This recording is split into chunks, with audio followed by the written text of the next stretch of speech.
Junior ডাক্তারদের ফের বৈঠকে ডাক দেওয়া হয়েছে। কালীঘাটে বিকেলে 5টার সময় বৈঠক করার জন্য বলা হয়েছে এবং জুনিয়র ডাক্তারদের ইমেল করেছেন মুখ্য সচিব। ইমেলে লাইভ স্ট্রিমিং হবে না বলে উল্লেখ করা হয়েছে, এমনকি কোনো ভিডিওগ্রাফিও হবে না বলে উল্লেখ করা হয়েছে মুখ্য সচিবের পাঠানো ইমেলে। তবে মিটিংয়ের মিনিটস নথিবদ্ধ হবে বলে জানানো হয়েছে, আর এটাই শেষ চেষ্টা রাজ্যের তরফে উল্লেখ করা হয়েছে ইমেলে। বিকেল 5টার সময় ডাকা হয়েছে বৈঠকে, মুখ্য সচিব ইমেল পাঠিয়েছেন এবং লাইভ স্ট্রিমিং, প্রথম নবান্নের যে বৈঠক লাইভ স্ট্রিমিং এর জন্য একেবারে লাইভ স্ট্রিমিং চায় এই দাবিতে অনড় ছিলেন জুনিয়র ডাক্তাররা, সেই জন্য নবান্নের বৈঠক দেখা যায় ভেস্তে যায়। তারপরে আবার কালীঘাটেও দেখা যায় জুনিয়র ডাক্তাররা তারা যান, সেখানে লাইভ স্ট্রিমিং, ভিডিওগ্রাফি ইত্যাদির প্রসঙ্গ হইলেও সেটা জোর অতটা দিচ্ছিলেন না ডাক্তাররা। একদম শেষ পাতে এসে তারা বলেন মিনিটসে তারা রাজি আছেন, কিন্তু বৈঠক হয়নি। এবার যে মেল পাঠানো হয়েছে সেই মেলে কিন্তু উল্লেখ করা হয়েছে শুধু মিনিটসই করা হবে, বাকি দুটি যে কন্ডিশন ছিল জুনিয়র ডাক্তারদের সে দুটোর এখানে করা হবে না বলে উল্লেখ করা হয়েছে। কালীঘাটের বাড়িতেই বৈঠকে ডাক দিয়েছেন মুখ্যমন্ত্রী। নবান্ন থেকে এই মুহূর্তে আমাদের সঙ্গে রয়েছেন আমাদের প্রতিনিধি প্রবীর। এখন কি তৎপরতা দেখা যাচ্ছে, কারণ সময় তো গড়াচ্ছে, বৈঠকের তৎপরতা আপাতত কি চোখে পড়ছে? দেখো, 3:30 বেজে গেছে, এখন পর্যন্ত জুনিয়র চিকিৎসকদের পক্ষ থেকে আজকের বৈঠকে যোগ দেবেন কি দেবেন না সেই সিদ্ধান্ত জানানো হয়নি, তারা বৈঠক করছেন। এবং আজকে পঞ্চমবারের জন্য রাজ্য সরকারের তরফ থেকে আন্দোলনরত চিকিৎসকদের কাছে আবার ইমেল গেছে বৈঠকে বসার জন্য, এবং আজকে বিকেল 5টার সময় মুখ্যমন্ত্রী মমতা বন্দ্যোপাধ্যায়ের কালীঘাটের বাড়িতে তাদেরকে ডাকা হয়েছে।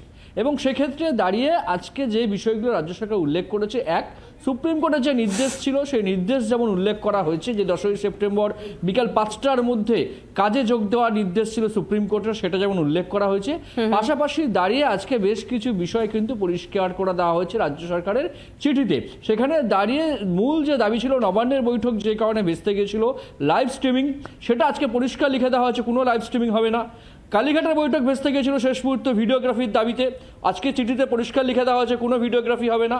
এবং রাজ্য সরকার যে স্ট্যান্ড ছিল মুখ্যমন্ত্রীর বাড়ির বৈঠকে, যে মিনিটস তৈরি করা হবে, দুপক্ষ সই করবে, দুপক্ষের কাছে থাকবে, যার নির্যাস বৈঠকে যে আলোচনা হবে তার যে নির্যাস দুপক্ষের কাছে থাকবে, দুপক্ষের সই করা। সেক্ষেত্রে দাঁড়িয়ে আজকে রাজ্য সরকার তাদের চিঠিতে একদম স্পষ্ট করে এই 3টে বিষয় উল্লেখ করে দিয়েছেন। পাশাপাশি দাঁড়িয়ে আরও একটা কথা বলা হয়েছে যে এটাই শেষবারের মতো চেষ্টা, এটাই শেষ বৈঠক, কারণ ইতিমধ্যে 5খানা বৈঠক আজকে নিয়ে হতে চলেছে, যেখানে বৈঠক কিন্তু এখন পর্যন্ত ফলপ্রসূ হয়নি, বৈঠক হয়নি। এই অবস্থায় দাঁড়িয়ে আরেকটা বিষয়, আজকের চিঠিতে কজন ডেলিগেশন থাকবে সেটা কিন্তু উল্লেখ করা হয়নি, কারণ আগের চিঠিগুলোতে দেখা গেছে 12 থেকে 15 জনকে অ্যালাউ করার কথা বলা হয়েছিল। মুখ্যমন্ত্রীর বাড়িতে যে ডেলিগেশন গেছিল ডাক্তারদের প্রায় 40 জন ছিল, অর্থাৎ তারা সবাই আসতে পারেন বলে কিন্তু চিঠিতে উল্লেখ করা হয়েছে। এই অবস্থায় দাঁড়িয়ে রাজ্য সরকার তরফে আরও একবার চিকিৎসকদের সঙ্গে কথা বলে, আন্দোলনরত চিকিৎসকদের সঙ্গে কথা বলে এই সমস্যা মেটানোর আরো একবার উদ্যোগ নেওয়া হয়েছে। 5টার সময় ডাকা হয়েছে মুখ্যমন্ত্রীর বাড়িতে।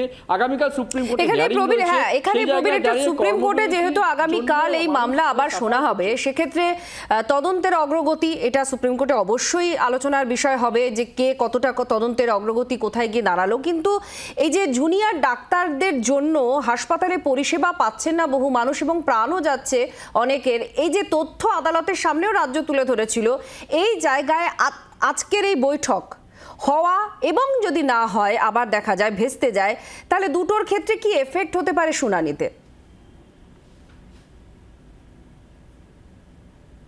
দেখো, 1-2টো বিষয়ে সুপ্রিম কোর্টের শুনানি চলছে হবে। একটা হচ্ছে তদন্ত কতটা এগেল, সুপ্রিম কোর্ট মনিটরিং করছে, সিবিআই তদন্ত করছে, সিবিআই নতুন করে 2জনকে গ্রেপ্তার করেছে, একজন প্রিন্সিপাল এবং একটি থানার ওসিকে।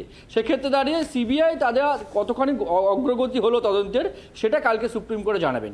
পাশাপাশি দাঁড়িয়ে রাজ্য সরকারকে নির্দেশ বলা যায় যে চিকিৎসকদের নির্দেশ দিয়েছিল সুপ্রিম কোর্ট 3 বিচারপতি, প্রধান বিচারপতি সহ 3 বিচারপতির বেঞ্চ, যে 9 সেপ্টেম্বর নির্দেশ দিয়েছিলেন 10ই সেপ্টেম্বর বিকাল 5টার মধ্যে কাজে যোগ দিতে হবে, নইলে রাজ্য সরকার কোনো কড়া ব্যবস্থা নিতে পারে। সেক্ষেত্রে দাঁড়িয়ে মুখ্যমন্ত্রী বারবার বলেছেন যে রাজ্য সরকার কিন্তু কোনো কড়া ব্যবস্থা নেওয়ার পক্ষপাতী নন। সুতরাং আজকের বৈঠক প্রথমত হলো কিনা সেটা একটা বিষয়, যদি বৈঠক হয় সেটা একটা বিষয়, ইতিবাচক বিষয়। এবং শুধু বৈঠক হলেই হবে না, আজকের বৈঠকের পর সেক্ষেত্রে দাঁড়িয়ে কর্মবিরতি উঠলো কিনা চিকিৎসকরা যা দাবি দাবা দিলেন রাজ্য সরকারকে, রাজ্য সরকার কতটা মানলো এবং রাজ্য সরকার কতটা আশ্বাস দিল যার পরিপ্রেক্ষিতে চিকিৎসকরা কর্মবিরতি তুলে নিল, সেটা একটা বিষয়। আর যদি না তোলেন সেটাও কিন্তু আর একটা বিষয়। সুতরাং শুধু বৈঠকটা হচ্ছে এটা বড় বিষয় নয়, বৈঠকের রেজাল্ট কি হচ্ছে সেটাও কিন্তু বড় বিষয়।